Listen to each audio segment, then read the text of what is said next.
I'm very thankful for this opportunity to tell you about this new company that we started.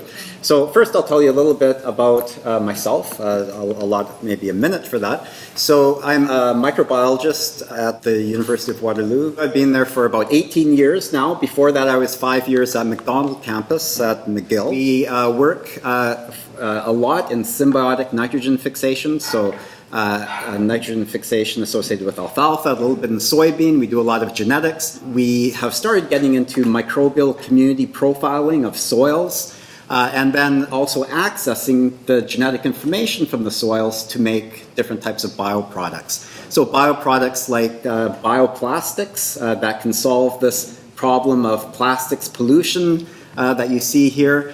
We also look for interesting genes in other types of environments like human fecal matter, which has some sort of medical applications. And we also do, down here on the bottom here, we do some genome engineering in order to help make these bioproducts. And we got funding from a number of different funding organizations. So about a year and a half ago, we formed this company called Metagenome Bio, really to leverage the big data aspects of DNA sequencing.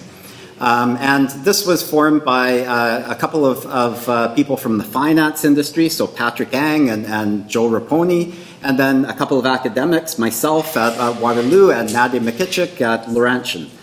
So between us, we cover sort of the agricultural and then also the mining sectors. And the work and the company is really based around this thing that we called envirogenomics, the ability to leverage high throughput DNA sequencing to really evaluate microbial communities that are in different environments. So some examples of applications are mining, wastewater, water treatment, bioproducts and biofuels, contaminated soils, and then of course agriculture. So high throughput DNA sequencing, we have different types of sequencers that we use, but the important thing to realize is that if you look at this graph here, the technology is increasing rapidly. And what this really allows you to do in a context of microbial communities is figure out what organisms are there and also, probably more importantly, what those organisms are doing.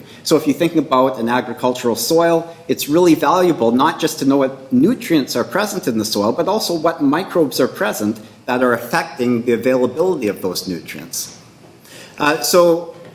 Through conversations with our friends at OMAFRA, we targeted this area here, which we think has a lot of potential. And this is vegetable greenhouse microbiomics. So the idea here is to manage the greenhouse microbiome for enhancement of productivity and the prevention of disease. So we started some projects here where we're looking at greenhouse fertigation systems. We're characterizing them using microbial community sequencing. And the idea is to sample, to figure out which organisms are present, what the community is doing, and how that changes over time, how it differs in different greenhouses. And we already know a lot about plant growth promoting bacteria. We know what mechanisms they use to improve productivity, to protect from disease, but very little of this is actually being applied in the real world, especially in greenhouse systems. So we have a catalog of different organisms that we can use, and this just shows a canola root elongation assay for a number of different isolates that we have access to.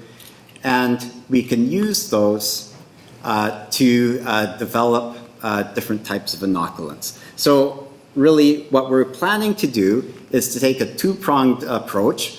First, to develop microbial inoculants for plant growth promotion and productivity, but then also to use to develop a genomics-based monitoring service that we can use to develop fingerprints of what's happening in these greenhouses, and then to design the inoculants that will then be able to best apply to a particular greenhouse situation. So that is my short description of what we are planning to do with our company.